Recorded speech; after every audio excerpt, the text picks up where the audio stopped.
Hi, I'm Amanda McCoy-Flanagan. And I'm Ginny Oliva-Smith. Welcome to Soul Rising. On this podcast, you will hear honest, off-the-cuff, vulnerable conversations about all things love, loss, and connection. Deep and meaningful conversations sure to pull at your heartstrings and enlighten your soul. Again, welcome. It's time to let your soul rise.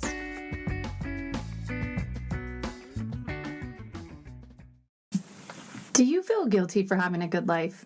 Guilty for having success? Has someone either directly or indirectly tried to bring you down while you are in the process of evolving emotionally, mentally, or financially? Do you feel you need to keep yourself small in order to make someone else feel better about themselves?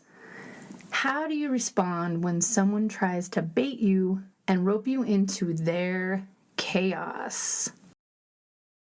Welcome back, everybody. Can you believe it? We're on episode 10. We're so excited to have you here. And this episode is called Shine, Baby, Shine. Yeah, I love that. That was a good one, Amanda. Thanks. Sometimes they just hit. Other times it's like we let the show guide it, like last time. This was definitely, though, that it's so true. And we just want to thank you guys. Because, again, episode 10, it's so cool to think back when Amanda and I first started wanting to do this show. And now here we are at episode 10. And woohoo, double digits. Yes, we're just so grateful. We wouldn't be able to do it without you guys. And we know, you only have so much time. And there are so many options of podcasts you can listen to. So thank you so much for being here with us. Yes, it's amazing. There are some of you I know that have listened to every show. Some of you can catch a little bit here and there, and we're just grateful for whatever time you spend with us. So, as always, the whole spiel, follow us, comment, leave a 5-star review, 4-star, 3-star, whatever it is, just be honest. And again, we always want your feedback, what we're doing good, what we could make better, because this show is for you. You know, we're doing a lot of healing here as well. Big time. But we need to know what is hitting you guys the most, what is affecting you, what's resonating, what's not, so that we can do what we feel we were put on earth to do better. Exactly, because everybody's got a thing, man, and we need you. We need you here, and we need you in your best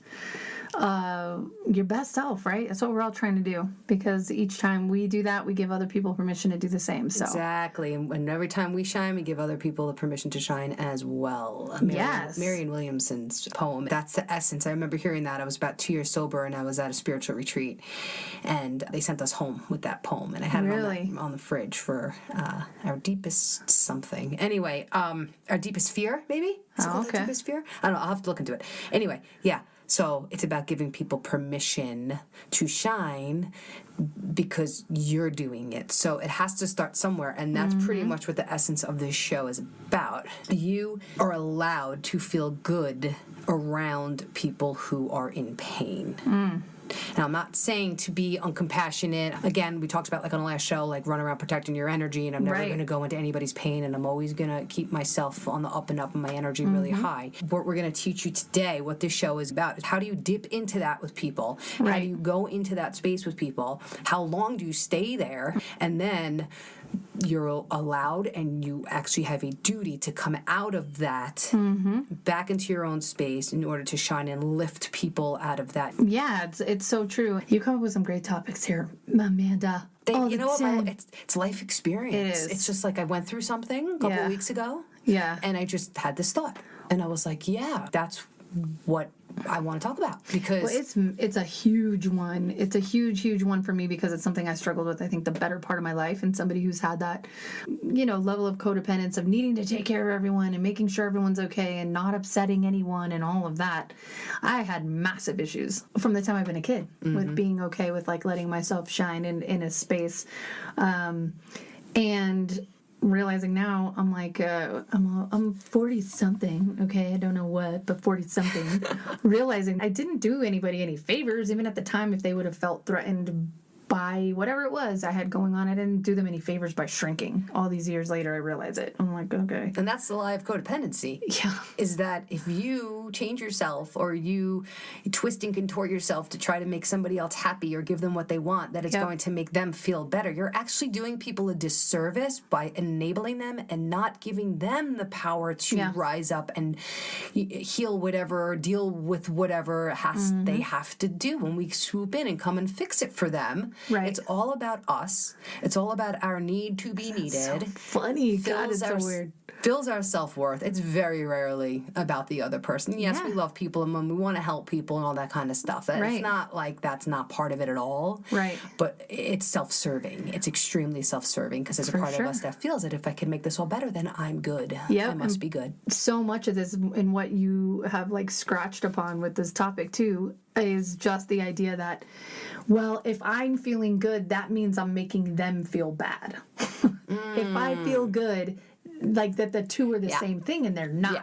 They're not the same thing at all. So I'm Italian, and we have something called the Italian guilt. Oh boy, the Italian guilt. I don't know if any of you out there are Italian and can relate to this. But. Or Hispanic, or just Catholic. Yes. It's probably... I don't know. Italians too, though. Oh boy, but most Italians, I'd say the majority, if I could generalize for a minute. Yes. Most Italians are Roman Catholic, right? It's true. That's sort of like the deal. Like in Italy, Rome, the Pope. I mean, like the Vatican. Like that's just. The roots are deep. Yeah, and then they come here. That's a good point. Yeah. So I think it's probably less of a, ethnic thing or a cultural thing, more of a religious thing. Yeah. So we also have something in that Italian culture called the black drape.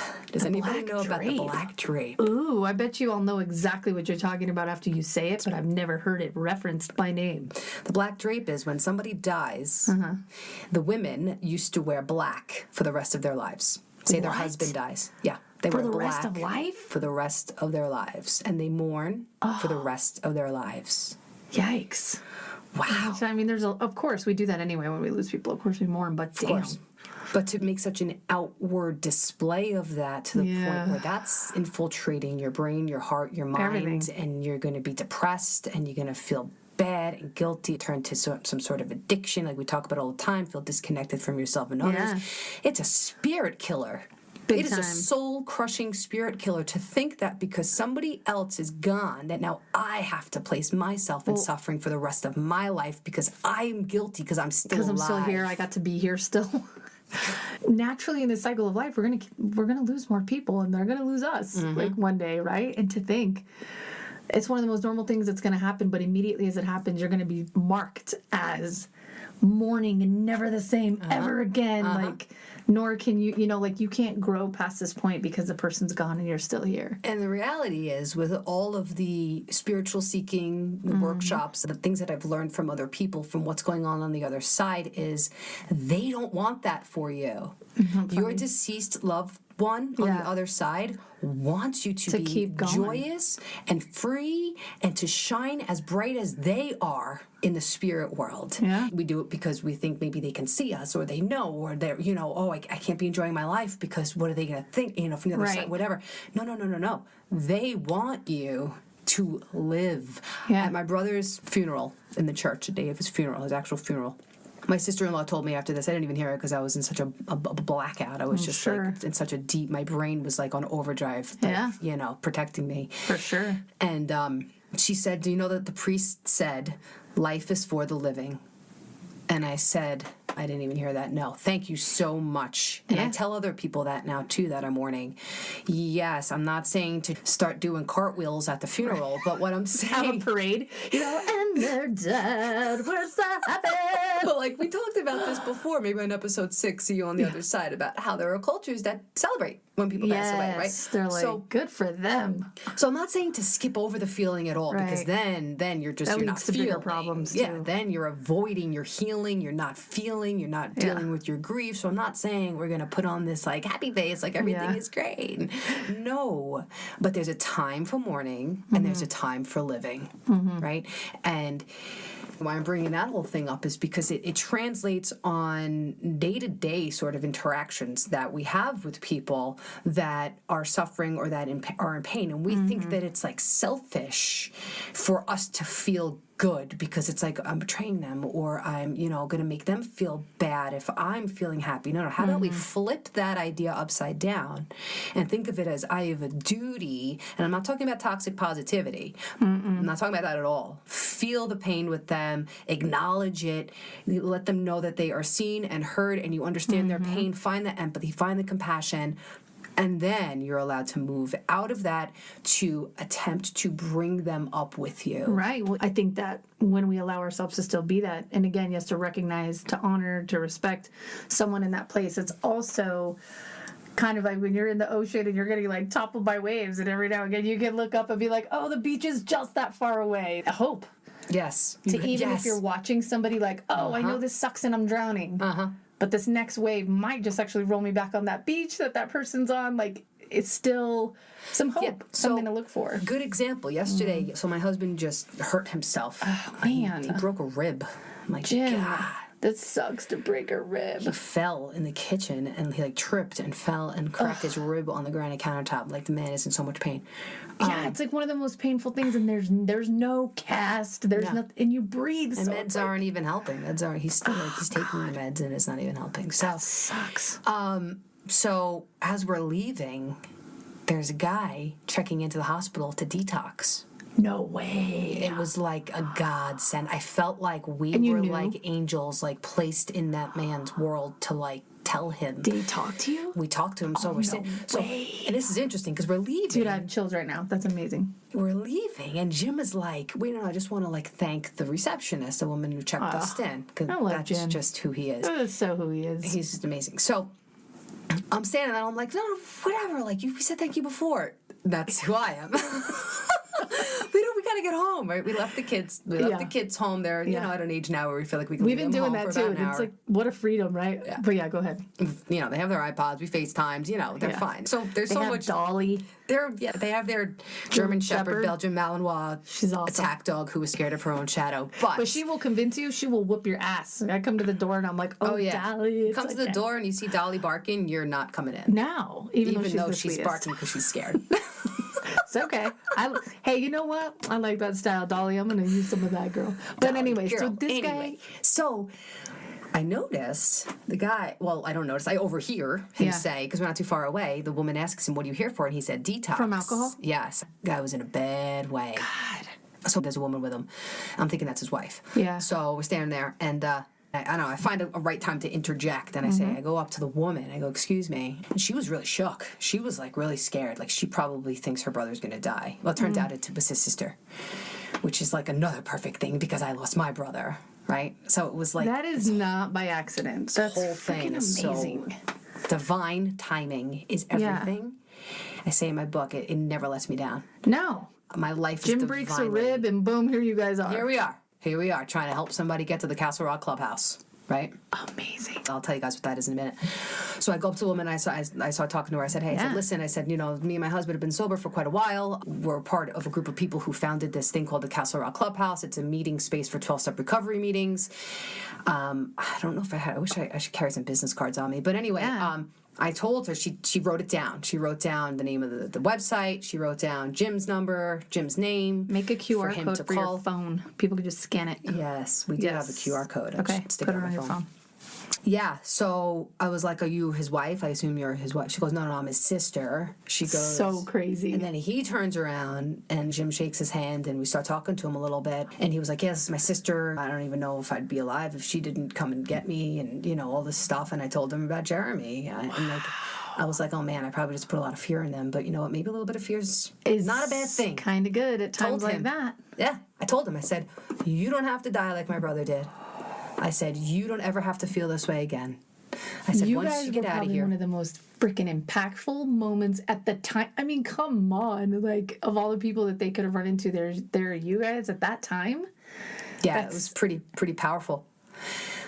And like we left, and I was just like, I cannot believe that just happened. Like, that's the reason why we came to the hospital. Like, that is another reason, right, to get Jim some help. But yes, the timing of that, right? If we would have walked out of there 5 minutes later, we would have never seen this guy. Right? No. Just think about that.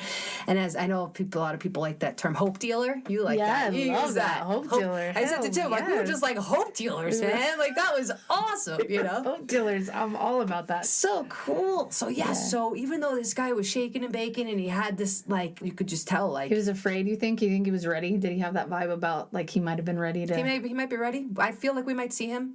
That would be amazing. I really feel like we might see him. And so...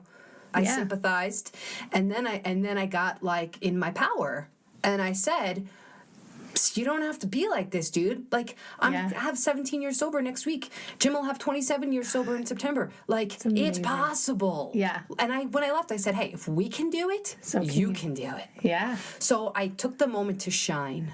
I took that moment to shine the light of my spirit, of recovery, of hope, right? At this time when this man was suffering. And boom, if that is not so perfect, we've been planning this show for a couple of weeks now. That was like God's like, I'm gonna just give you some material right now, girl. Here you go. Just talk about this. This will be kind of cool. So you can't get much bigger than that. And I'm glad that you were there, because you know what? It's a really interesting place to be, especially somebody who's working in recovery, having lost two really good family members in our family within a very short, 60 days apart. I did. My cousin Kim was in 4 months later, Jeremy died. Yeah. So, and both of them were alcoholism. These girls were like my sisters, really, you know? And it was very challenging for me to not have a survivor's guilt. Survivor's guilt, for sure. Yes, I talk about that a lot in my book, actually. Yeah. It's huge. It is a weird thing to think like, oh, I can feel good around family who just lost their sister and not feel like there's this sense of like, well, why did she not make it and you did? That shit was real for me. And sometimes I keep myself out of the appreciation of still not having alcohol in my system because of that guilt. And that is a thing about not shining. I mean, you took an opportunity to not be like, hey, guy, you know, or to feel bad, or to be like, oh, gosh, thank God, why is it that I'm a lucky one today and he's not? Like, you didn't do that. You were all in it and all the positive level of it without having to feel guilty about. Or place myself in a position of better than. It wasn't like, hey, look at me. It was just like, dude, I get it. And you can do it. This could be over. Like, today. Yeah, this could be the last day you ever feel like this. I think I may have even dropped the cliche, this could be the first day of the rest of your life. Nice. Right? Because, it's so true. If you just make the decision to go to recovery or find something that works for you and do it every single day. Every single day you get up, you make that commitment, you decide. And it's not white knuckling every day. You know, I have some family members that are like, oh, I know how hard it is. I know how to. No, it's not hard. It's not that. The obsession is removed or it's not. And for me, thank God, it was removed very early on. Me too. It's a commitment and a decision to live life the best me, right? To be the best me that I can be, a commitment to growth, a commitment to love, all of that, you know, every single day. That's what recovery looks like for me today. But not to get too far off the path here. No, but definitely, that's a huge story, and I'm glad you shared it, because I didn't know that happened. Just came to me. I didn't even know I was going to talk about that. So amazing. So anyway, what we're going to do today is teach you some skills to meet people in their pain and then how to rise above the chaos. So it's two separate things. Meet people in their pain and then come out of that in order to shine. And then also how to rise above, right? Like that opening question. How do you respond when someone tries to bait you and rope you into their chaos? Oh, golly. Man. I got a lot of that, too. Holy crap. I'm like the radio signal for it. I'm like, do you want to hear 80s pop rock chaos? I'm your girl. I'm serious. Like, I know what you're talking about. Do you know? Because some people don't try to put their shit on people.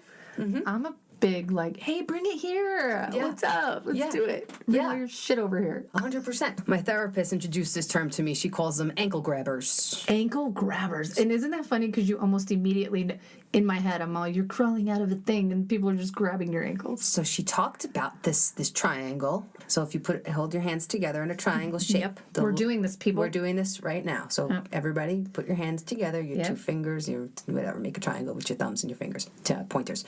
Okay, so the bottom level there is the widest. There's the most people down there, and that's the low functioning level. You rise up to the middle level. That's mid-functioning. And then you rise up to the top level there, and there's even less people, and that's high-functioning. Okay. That's the state of our society. That's just, in general, how people are. Yeah. There are many more low-functioning people out there than there are, especially at the top, the high-functioning. And we're talking functioning amongst, like, emotional health, kind of being solid. Emotional, mental health, well-being, self-respect, self-compassion, dignity, right? Like, all these self-worth, self-love, all of that, like, knowing how to... It's not easy. No. Knowing how to relate properly to yourself and to others, how to live, all that kind of stuff. I started down at some point in my life in the low function. functioning, right? I got sober, and then I started climbing up into maybe more of the mid functioning. And I spent the majority of my time with her in the mid functioning area. And as I was climbing out of that and going into the mid and climbing up closer to the high, people would try to grab me by the ankles and pull me back down into their level of functioning, into the low functioning. Almost like they felt better when you were not well? Yes. There are people I know for a fact in my life who do not want me well. That's a terrible thing to recognize, too. They're much better off with me not well than me being well. And you're right.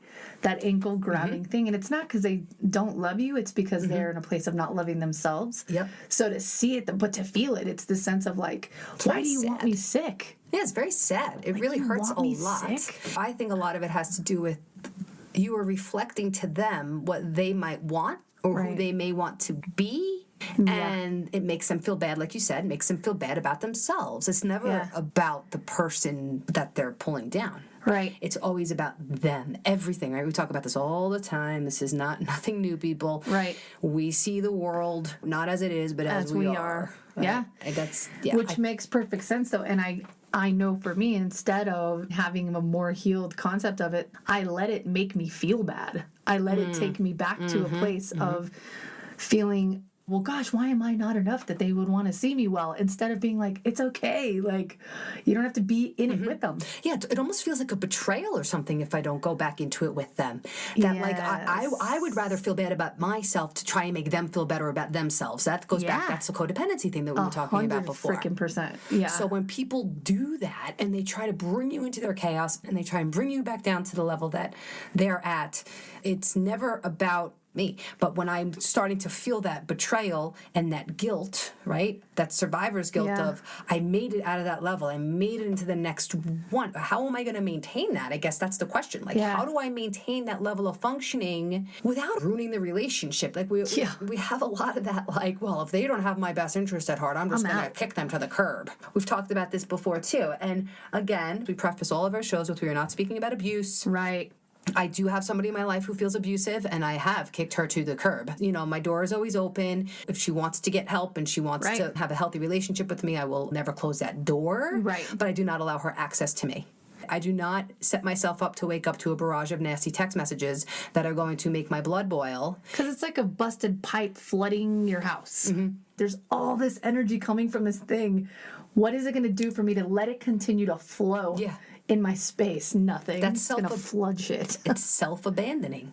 Yeah. You know, I'm abandoning myself when I put myself back on the firing line. Right? When I put myself on the firing line and I know what's going to happen and I know from past experience that this vicious cycle, that eventually this is going to come back to me and hurt me again, what is that saying about my self-love and my self-worth? Right. It's saying I'm willing to put myself in a position to be hurt over and over again. So we're not speaking about relationships necessarily like that. We're speaking about people in your life that just don't know how to do any better. They're not coming at you both barrels loaded trying to, you know, hurt you. It's like a drowning person. Like when they say somebody's drowning, like it's like they're not meaning to pull the person in and drown them too. But guess what? Like out of panic, they will. Yeah, so a lot of the people we're talking about, it's pretty much unconscious for them. Yes, it's not like they're saying, I'm going to mess with Amanda today. It's just where they're at in their life, and they don't even realize that they're doing it. Yeah, so that's pretty much the ones that we're speaking about. So if somebody's going through something,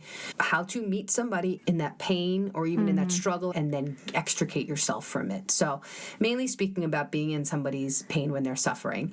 So I talk about in my book, I know a lot of people love the Venn diagram. I love the Venn diagram myself. The Venn diagram. And this comes up in the chapter called The Place of Oneness. And to me, the place of oneness is the definition of namaste. Namaste is the soul in me honors and sees the soul in you, and vice versa. And that space is ultimate compassion. Ultimate radical compassion. I have such an immense connection feeling to you and your pain. It's like empathy on steroids. I'm not talking about just regular empathy here. I'm talking about like really taking it as deep as you can go with this person. But in that space, you can also be good. Like, you don't have to give your whole self away in order to feel somebody else. You can actually maintain two different emotions at the same time. Right. Not only are you allowed to, you're going to benefit that person more by bringing that element of what they don't have right now. Even if you don't have to speak about it or anything. It's just you letting yourself embody it is going to be more medicine for them than you deciding to just wreck your whole system and situation to be at their level. That misery loves company concept, right? Of like, well, I'll just come down to where they're at. You're not going to benefit them by doing that, or yourself. Yeah. So to go in it with them for a certain amount of time so they believe and they trust that you can feel their pain and they feel comfortable enough to open up to you to allow you to help them in some way, but also maintaining that light, that hope. Having the ability to bring both of those emotions together is, I believe, the most beneficial way of helping a person while you're still honoring yourself. And not abandoning yourself and saying, you know what, I'm going to sacrifice all of this good stuff that I have to offer because this person might feel less than, or they might think that I think I'm better than, or no, show up, people. Yeah. That's what suit up and show up. Yeah, suit up and show up. I love my recovery slogans. Suit up and show up does not mean get dressed and go to a meeting. Yeah.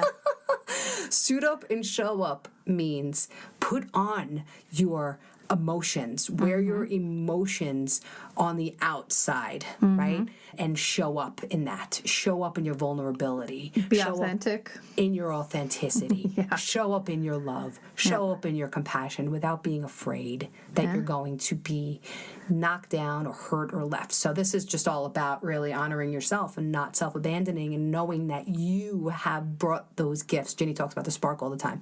Yeah. That's your spark. Yeah. Bring it. Yeah.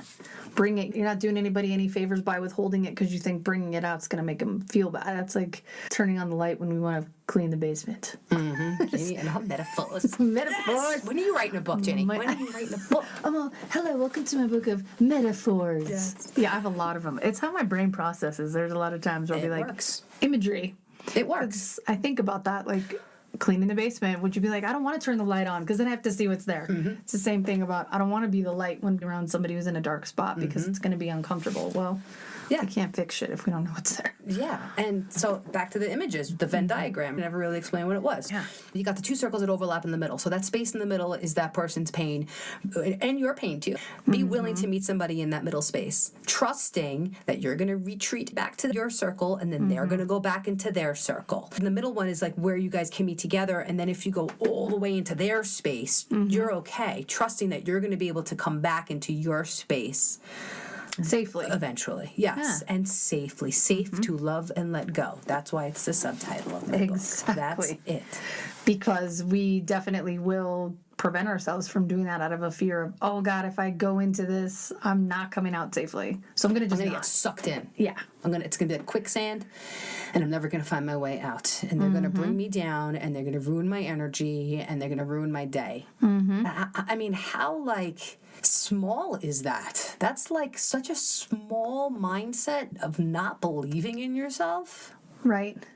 But and your ability to take care of yourself. It's so common. So common. And I speak from this not from some high hilltop here. Yeah. I only speak of it because it used to be me. Oh God, 100%. It's something I still work through, and I get reminded about it. And it still comes up. Yeah, and I get reminded about it so much because our daughter, she lives this all the time, and we watch it, and it's, as I'm trying to tell her, I'm reminding myself. I'm like, man, I got to remind myself of these things too, because I watch her all the time. And I know it's a little off topic, but not really. Keep in mind too, if there's any of you out there that are neurodiverse at all, or you have ADHD, from watching this whole scenario right here, it tends to be a big trigger and a sensitive place for people who have that fight or flight instinct of ADHD. Kind of keeps your brain in a fight or flight.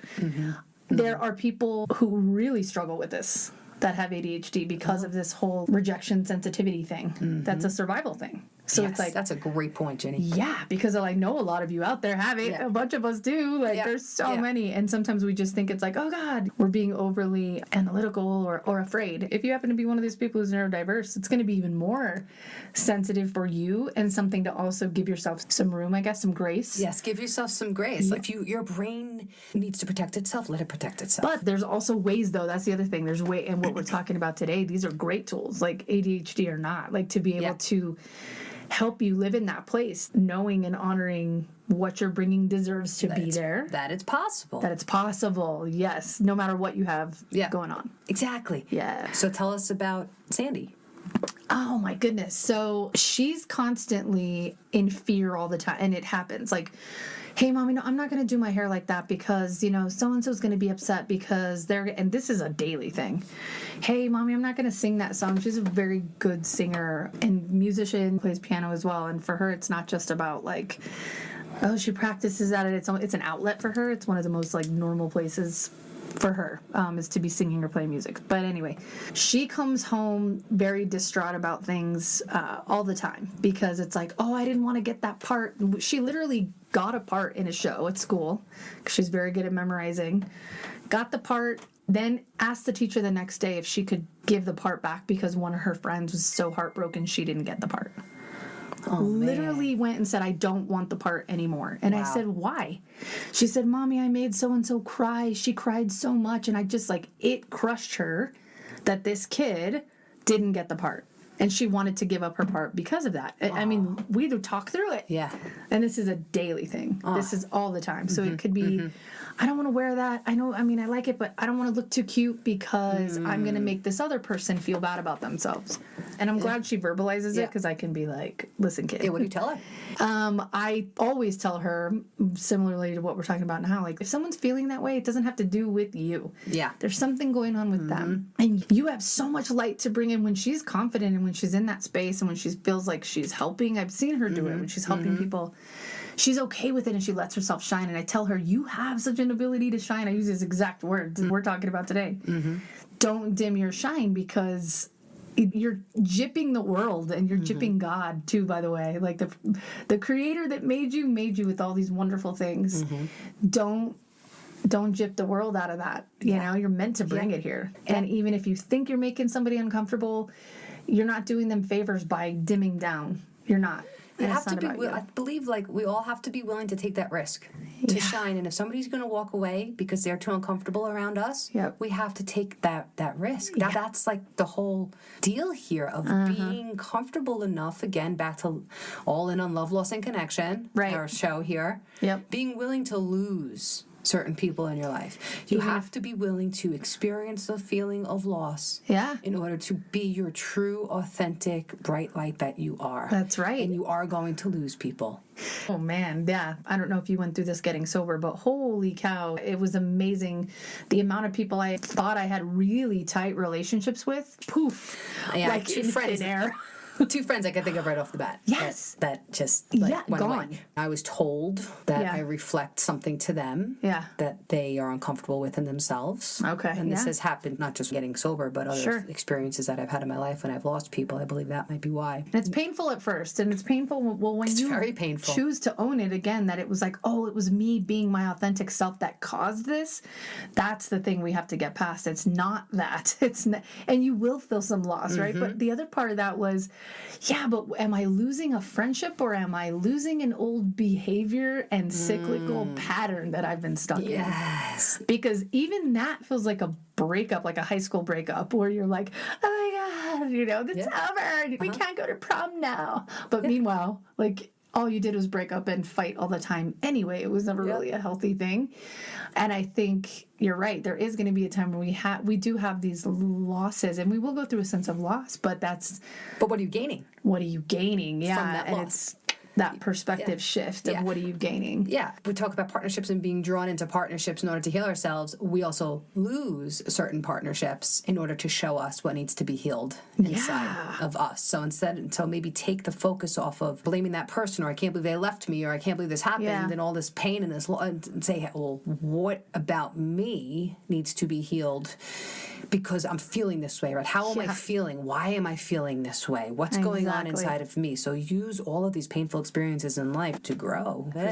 And to make you stable to the point that you can consistently burn bright and shine, like no matter what the circumstances are around you. We walk around with so much guilt tied to shining our brightest, being our best, being the best version. And family members, you might have family members that are not in that place, or whoever it is, but getting to the point of being like, I don't have to not feel good about where I'm at because I feel bad that this person isn't thrilled with their life, or thrilled that mine seems to be going pretty well. Yeah, 100%. I have a story as well with my daughter. She was at tumbling one night, and she told me that one of the girls in her class said, can you not be so good because it makes me look bad? Wow. Flat out. I am 95% sure that this little girl was aware enough to say it makes me look bad, or I'm not as good as you. Maybe that's what it was. Something like, please don't do so well because I'm not as good.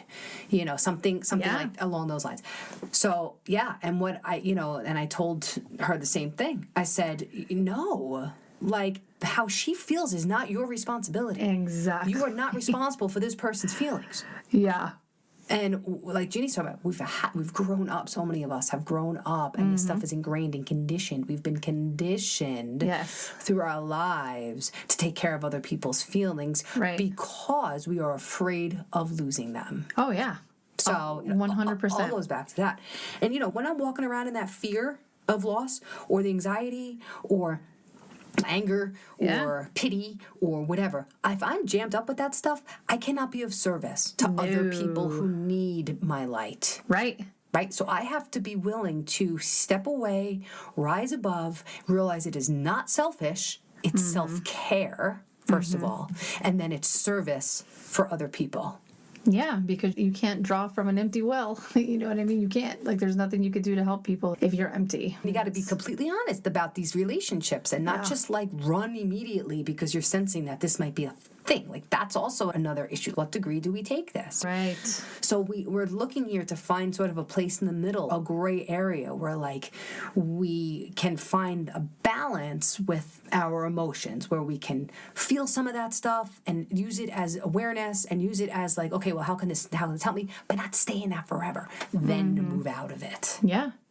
Right? We're so black and white. I say this all the time, but we are such a black and white society, maybe because it makes us feel safer knowing how we're going to feel. Yes, thinking we are controlling the parameters controlling the chessboard a little bit to be like, I'm going to feel like this. We use it as a guide in a way, and it's not really an accurate one. It's not. Yeah. It's not. The truth is that we are completely powerless over somebody else's behavior, right? The only thing that we have ways. I talk often about how like the way you react or respond to somebody can either fuel the fire, or you can attempt to bring it down, but you can't always bring it down. You can usually always fuel it.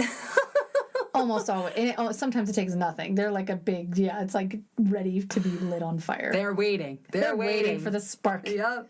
They're waiting for you to come with the lighter fluid, right? Come on. Yeah. So you have that control over, are you going to escalate it or are you going to take it down? And that then speaks to what we were talking about in the beginning, the baiting and the chaos and the ankle grabbing and being brought into it. So like, what kind of skills can we give you to not get caught up in that? I don't know. I guess like for me, I try to respond with neutral statements. Right. I mean, thank God for the emoji, right? Like open arm emoji. I know. Yeah, I know what you're feeling. Open arm emoji. Yes. So I don't give a shit what you're saying. Thumbs up. Thumbs up. And I have to respond. What you're saying really doesn't matter, but I need to act like I heard but happy face. Thumbs up is the ultimate, like, I don't really care. Exactly. Yeah, it's such a diss, that thumbs up, right? I do it. Sometimes I really mean it. People that I give thumbs up to says I really do mean it. But, like, yeah sometimes it is such a way out. Hey, you, I sent a thumbs up to this morning. I kind of cared. Just kidding, I cared. JK.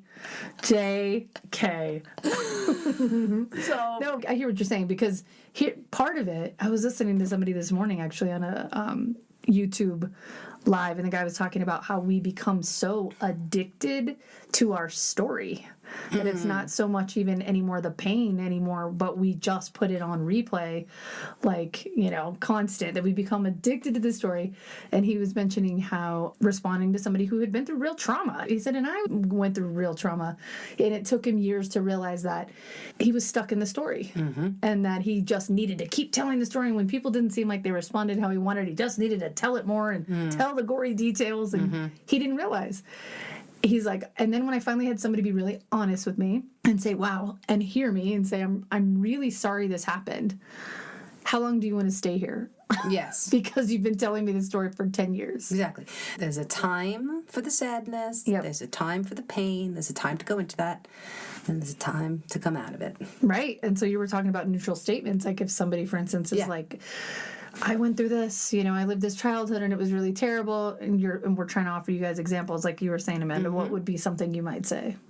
Well, you could just say, I'm really sorry that happened to you. Something where they understand that you see them and you hear them. And that it matters. And that it matters, and that their story is important, right? Like the first thing is meet them. That is like the cardinal rule in any sort of like social work or psychology, counseling, in that world. Meet them where they're at. That is like a phrase. I use that with sponsees, and people have to feel seen and heard so that they learn to trust you. And then you could say something like, so how are you doing with that now? Like just already assume that they've made some growth and that they have the ability. How can I now empower them? What kind of statement could I say a great point. to empower them? Yeah, that's, as simple as that is, that one word alone, Amanda, empowering somebody in that place. And how do we do that? And even if it is asking, how are you doing with that now? I guess the next question would be, right, what if they're still stuck? What if they're like, I still feel like total shit? Well, I would ask, do you want my help? Good call. Do you even want Do you want to hear what I really, do you want my help with this? And really what that means is, do you really want to get out of this, or are you still in a place where you don't even want to move past it? You just want me to be a sounding board. And if that's where you're at, okay, keep that door open. Let them know that I'm not going to judge them, and that I have compassion, and that you're allowed to stay wherever you need to stay for as long as you need to stay. It's almost like when people relapse in the program. Some people need to relapse. Some people need to get to that bottom. And if you want to stay in your pain for as long as you need to stay in it, it might teach you a lesson. You're going to get to some kind of lesson, and trusting that your soul and your spirit know what you need. And then when you're ready to come out of it, I want these people to know that I am here, that I can help you get out of it when you're ready to get out of it. When you're ready. Program pushes that big time too, which is always so cool. Like these doors are open, and in fact, they almost feel twice as open for people who have come back in more than once, where it's like, no, it's okay that you relapsed. It's okay that this thing happened. Like these doors are always open when you are ready. When you are ready. And that's a great point. But if somebody's coming to you more in the space of like the chaos space, or like they're trying to bait you into some kind of conversation that maybe you've outgrown, like you get that text, or you're on the phone, you're having a conversation, and they say something that the light bulb goes off, right? Yeah. And it's like, oh, I know that. That is behavior that brings us to this really bad place. How do I step out of it? How do I shut that down, like, immediately? And for me, it's just by not even, like, not that I'm not talking about whatever that person's talking about, but I would just shine a different light on it. I would just take it in a different direction, put more of a positive spin on it, whatever comes at the time. But maybe, like, the first thought would be, like, a 5-second rule. Like, before you even respond, like, give yourself 5 seconds. Pause to when agitated? Yeah. Acknowledge, but how can I, like you said, twist this in a way where the light's shining on it a little more? Very often a good phrase is like, that must be really hard for you. That's a great phrase. Right? That must be really hard for you. That That sort of extricates me from it. It's like, okay, you could still be in it. You're allowed to still be in it. Yeah. And I'm not going to shut you down. But I'm letting you know that that's not where I'm at. Right. And I'm not going to be the person that continues to make the story true for you. I'm going to hear it, but I'm not going to be the person that is going to put it on repeat for you. Yeah. Press the repeat button so we could sit here and do the same thing again. Do the same dance. Yeah. Yes. There's a great book. It's called The Dance of Anger. It's by Dr. Harriet Lerner. I read it twice. The first time I wasn't really ready. I wasn't in the space. Yeah. I couldn't really take it in. I couldn't really understand what was being said. And then I had the same problem years later. And the same person suggested, hey, did you read that book? You know, why don't you check that book out again? And I did. And it made a lot of sense. And what she talks about in The Dance of Anger is when you are trying to change the dance steps with somebody. Right. Like, say you're cha-chaing with somebody your whole life. Now you're done cha-chaing. You're like, I've cha-cha'd forever. This cha-cha sucks. This cha-cha sucks. I want to do the electric slide, homie. Yeah. So then you start doing the electric slide. And guess what? That person still wants to cha-cha. Yeah. They are either going to learn the electric slide and start backing it up, take it to the side, take it to the side. They're either going to do that. Right. Yeah. I love that you're so happy right now. I love when you're so happy. So they're either going to slide with you or they're not. Or they're going to slide right out of your life. Boom. Cha-cha out the door. Cha-cha right out the friggin' door. Yeah. So you have to be willing, like I said, to take that risk. But very often, if you keep sliding, you keep doing your dance moves, and this person's close enough to you in your life that they're sticking around for a while, just maybe they feel obligated or that they should or they don't want to lose that relationship, whatever it is, quite often they will start doing the electric slide with you. It's so true, and it's such a good point. You have to just commit to it. You have to commit to it because what she says is during that process, I think she calls it pushback. I'm not sure exactly the change back. Maybe it's change back. And I'm going to put the name of that book and stuff in the show notes so you guys can look it up. It's really good. It's really, really good. I think I have it up there. I can lend it to you. Nice. She says people are going to try. They're going to ratchet up the cha-cha. They're going to start cha-chaing faster and harder, and they're going to be coming at you because they want you to go back to the way it was. So it's more comfortable for them. They want to bring you down to the low functioning level. They want you to get involved in that chaos. They want you to be in their pain and their suffering with them in a way that, and I'm not talking about just being compassionate with somebody who's mourning or something like that, but I'm saying when that pain starts coming out sideways and starts being nasty or starts giving you crap. Yeah, exactly. It's not yours to take on. So when that's happening, this is the way that Harriet Lerner suggests, stick with your dance moves no matter how hard they want you to change back into those old dance moves. Yeah. You cannot. That is a commitment to you. That's showing up for yourself. Show up for yourself and to not self-abandon. Right. Got that self-abandoned thing. We could probably do an entire show on that because it's so easy to do that for feelings of safety, which are really not real feelings of safety. They're just a mirage of it seems like if I act this way, then I'm going to feel safe. But guess what? That person is most likely going to keep doing something else and then something else and then something else, right? The more you give, the more bait you take, the more they're going to throw out. It's also, I think, right, as we're building these relationships, and we talk about this always with our connection. It's not just with each other, but with ourselves. And that idea of the more we let ourselves shine, the more that we tell ourselves, and not through words, but through actions, that it's okay to shine, the more that we will just organically do it. Yeah. So you're right. That idea of not just the words, but the intention, the actions, sticking to it, and proving to yourself that you are going to show up for yourself and trusting yourself. No, I'm consistent. I've set this up for me to stay healthy, and I'm going to honor myself in that, and I'm going to teach myself that I can trust myself in these decisions. Yep. Trust yourself to be all in. It's being all in with yourself and your emotions and whatever's possibly going to come up that's going to feel uncomfortable. Trust yourself that you're going to be okay because you have yourself. The most important relationship in your life is the one you have with yourself. It's not with your husband. It's not with your kids. It's not with your mom. It's not with your dad. There's an argument that maybe it's God. Maybe that's that. But I believe God and ourselves are one and the same. God is in us. Yeah. And for some reason, that feels almost like blasphemy to say something like that. Crazy? Doesn't that feel weird? It's like we've been taught God is this entity up in the sky that we have to bow down before. Yeah. He's angry. Yeah, he's pissed at you. So mad at you. He's pissed at me right now. Shit, I might get struck by lightning later. Such a sinner. Oh, you're exactly right. And God's like, no. He's like, that's Amanda, not... I love you. Did Welcome. You... Oh, both of us, we have our arms out. Ginny and I both have our arms out, like wide, like God, like hugging us. Like, there's no fear here. No. Like, I just love you no matter what you do. Right. And yes, I am in you, right? We dip into this a little bit in scripture and church and stuff like that, where they talk about the hands and feet. Yeah, being the hands and feet of Christ and all of that. Yeah. And that God is in you, Emmanuel, right? God with us, like that whole thing. It's in us. Right. He, she, it, they is in us.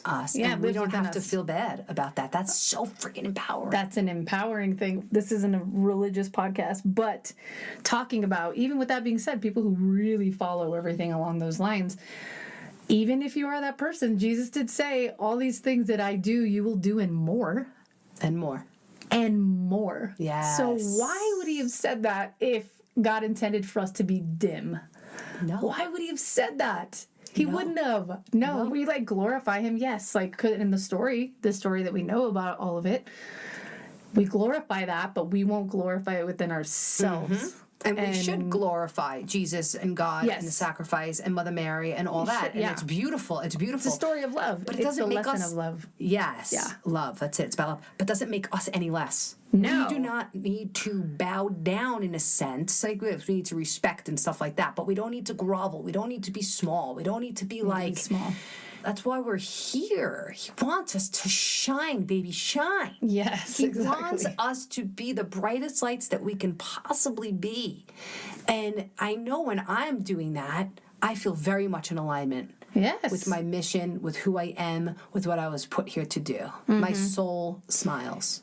Big time. And the thing I've come to realize too is when I genuinely let myself be there and the ego is a little bit more like, the little ego's in like the back seat, people tend to take it in a very loving way. When I'm doing it with love for myself, people don't tend to get offended by the shining. Yes. People are very much like, dude, yes. Like, but when I'm hesitant about it, or I carry that little filter of guilt or whatever, those are the times people notice. Like, it's almost like, I don't know, when you're not there fully authentically being that, it's a lot easier for somebody to misinterpret and take it the wrong way. But when you genuinely are doing it with love for yourself too, it's a lot more likely they're going to receive it as a loving thing.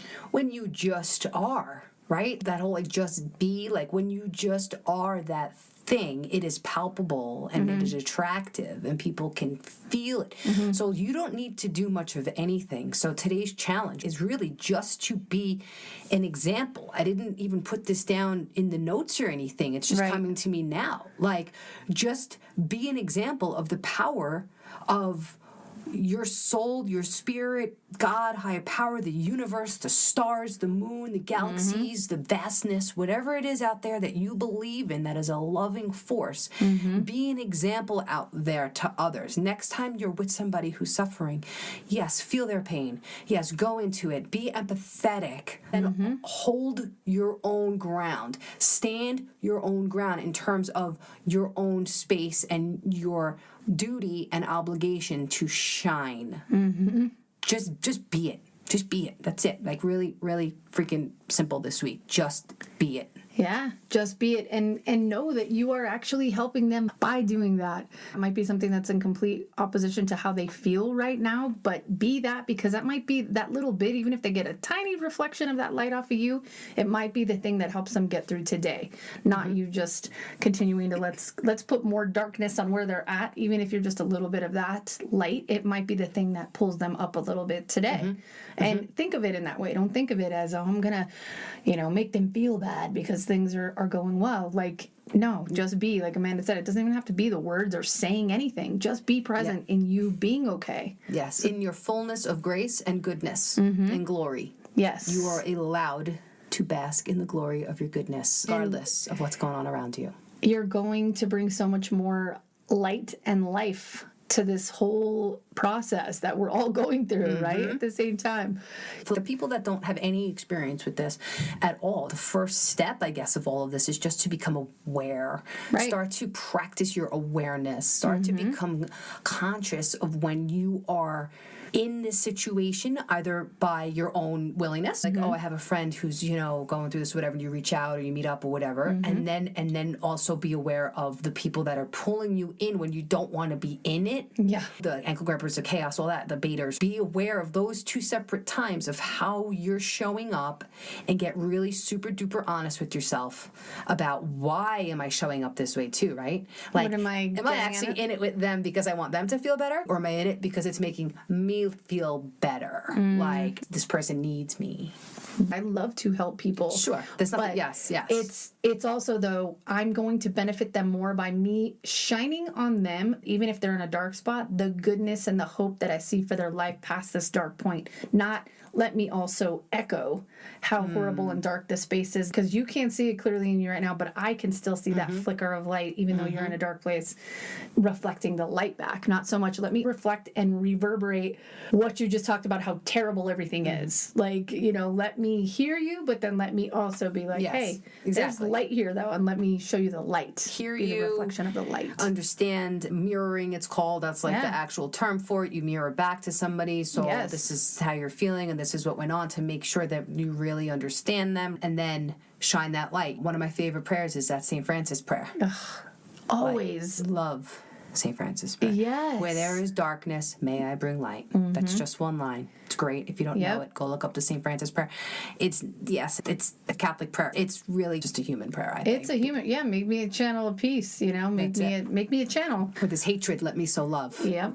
Right? It's such a good one. It's simple, but makes so much sense. And every time I hear it, and especially when it's sung, it strikes a chord for me always, like, oh my goodness, let me seek to console, not so much to be consoled, but to console.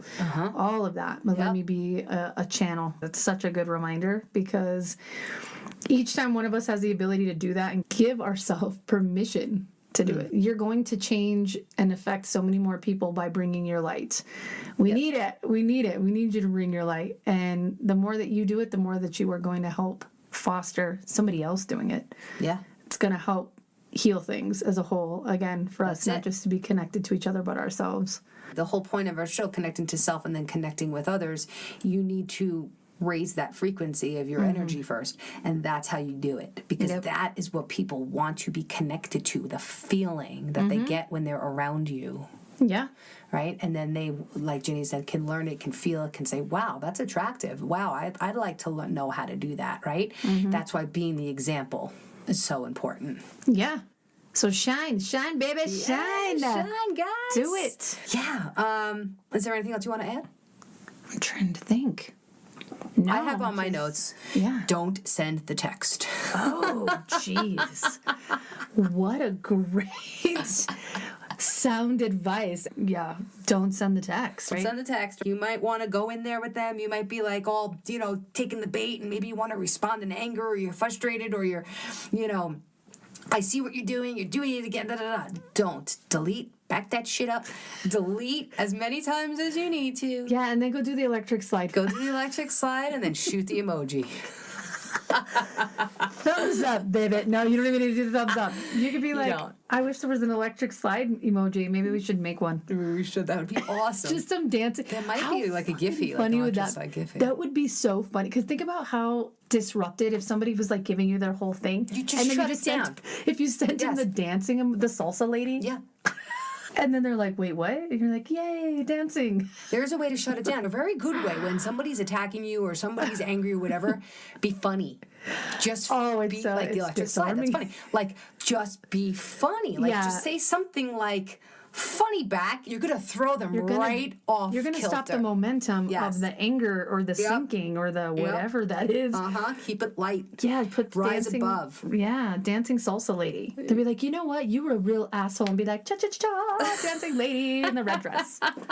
Keep it light. Keep it funny. Rise above. This all goes back to other stuff that we've spoken about, is this emotional maturity and rising up and this emotional evolution. If you can always remember, like we just said, that it's never about you. You are freed up to respond in your true self, which very often is light and is funny and is happy. Stay committed to who you truly are, which is just love and compassion, and let those parts of you shine. Yes. Absolutely. It's going to make such a difference. And even when you don't think it's that big of a thing, when you can disrupt a momentum of darker, more dense emotions in any way, shape, or form, that reverberates into the universe. Every interaction we ever have is kicking out energy all the time. Yeah. So if you can disrupt the momentum of something becoming more negative, you're making a massive shift. Again, that's where your power lies. Yeah. Your power does not lie in trying to change or fix or talk somebody out of the way they feel or what's going on. No. Your power lies in being the light. Yeah. Exactly. That's it. That is the way you can shut it down, and you could just not doing it today. Yeah, and let your momentum keep moving upwards. Yeah, and then go find something that's going to make you happy so that you don't start stewing on it. Like, oh, yeah, I said that, or I reacted like that, but really, I'm really mad. Yes. You got to look at all of it and then just keep doing things to make yourself feel better and to know that you are a good person, and that because you didn't get all caught up in their drama doesn't mean that you don't care. Just means that you care a little bit more about taking care of yourself and your mental health and your emotional well-being. Yeah, and if it helps you feel any better, if your thing is praying, well, say a prayer for the person. Mm-hmm. Or if your thing is even just holding a place of light for them in your mind, an intention, if that helps you release a little bit from some of that guilt that you're saying even after the fact, you might come back to. Yeah. Be like, you know what, universe, creator, whatever your thing is, carry them today, hold them today, and help them find a little more of that light. So that way you don't necessarily, if you get yourself tripped up on, I feel bad that I reacted this way, then set a good intention for them and let it go. Great. That's Keep 100%. going. And you might need to do that for a few hours or throughout the day or again at night when you're laying in bed and you're thinking about it and you're like, oh man, I feel bad that I didn't go in it I didn't see them. Maybe they're going to be mad at me now, or I didn't. No, you got to keep doing this stuff until it changes your neural pathways. That's what this is all about, is unlearning learned behaviors. All the yummy programming we have, it's just great. Yeah, our neurological systems, and you're right. It's huge. That's what it's all about. Yep. You could think your way eventually into health. You really can. It takes a long time. The more you're conscious about it, the more like real intention and conviction and genuineness that you have about this kind of stuff, the faster it's going to happen for you. Oh, yeah. I'm still convinced now more than ever as we keep here. We just had another really good friend find out his twin sister's terminally, well, I don't know terminal, but leukemia out of nowhere. She's not even 40.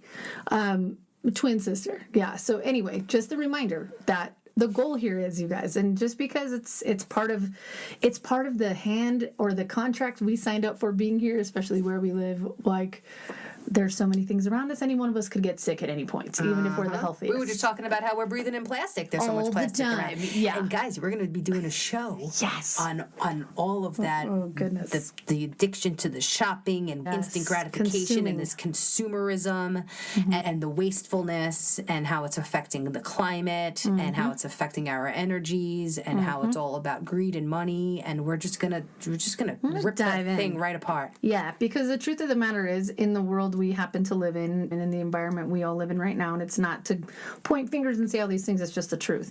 The odds of one of us becoming ill or someone you care about becoming ill with a disease or anything, just passing in an untimely way, maybe succumbing to addiction, whatever. There's so many things. Bottom line, our time is short. So the more every day that you can be here practicing even a little bit more of being authentically present, we're all going to be better off for it, because none of us is guaranteed any more time than 10 minutes from now. We don't know. There's so many things. Right now, I could fall off this chair right now. We only have this very moment. Yes, exactly. So we're all going to help each other by showing up as exactly who we are. It's a brief moment. We're here. Whatever we're carrying and bringing, that spark, it's brief. And the more you can bring it out in me, the more I can bring it out in you. And we can all feel better, however much time that ends up being, right? Kumbaya, my lord. Kumbaya. Yes, all of that, right? And I was starting out going, and we're doing the electric slide. Yeah, we're going to do a remix. Back to all my bar mitzvahs I went to. Bar and bat mitzvahs when I was 13 in Oceanside, New York. See, you grew up in New York. We didn't do that. We went to Quinceañeras. Yes, quinceañeras. Not the bar mitzvah, but we still do the electric slide. We can't wait to video this stuff for you guys because we're dancing, So we're much rocking, more we're fun. bopping back and forth, snapping our fingers. So much We're going to fun. get there. Do the electric slide. Yeah. Put on the electric slide. It's electric. You're electric. Yes. You're electric. Literally. Yes. Electric. All right, guys. We're going to bounce. Thank you so much for being with us. So happy to be here. This is great. Email us again, Soul Rising, SOL Rising. I'm reading now. I read our show notes, but I didn't see the title of Amanda's email, and it really says shine, mofo, shine, but it's not mofo. It's another word I'd normally use, and it has me friggin', I love it. So, hey, mofos, you better go shine, do it up. Go shine, mofos. All right, we love you all. We love you so much. Come back and see us. See ya in 2 weeks. Love ya. Peace out. If this podcast resonates with you and you want to dive deeper, check out my blog, Get Real, all in on love, loss, and connection at AmandaMcCoyFlanagan.com. That's McCoy with a K. You can also follow me on Instagram at Amanda McCoy Flanagan. See you next time.